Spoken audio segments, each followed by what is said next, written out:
Does the way we design prompts affect the quality of responses in RAG?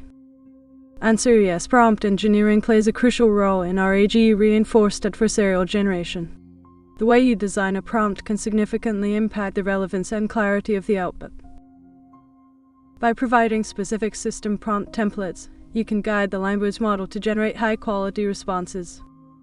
For instance, using prompts like "answer the question" based only on the context provided can reduce the likelihood of hallucinations.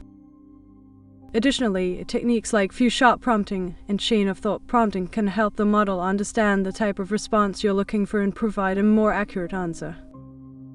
Prompt engineering involves carefully crafting prompts to elicit specific responses from the language model.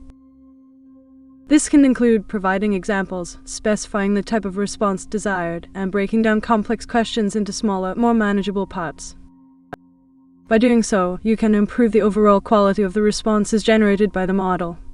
In summary, prompt engineering is essential in RAG because it allows you to control the output of the language model and generate high-quality responses that are relevant to the context. By designing effective prompts, you can improve the accuracy and clarity of the responses, making it a vital component of the RAG process.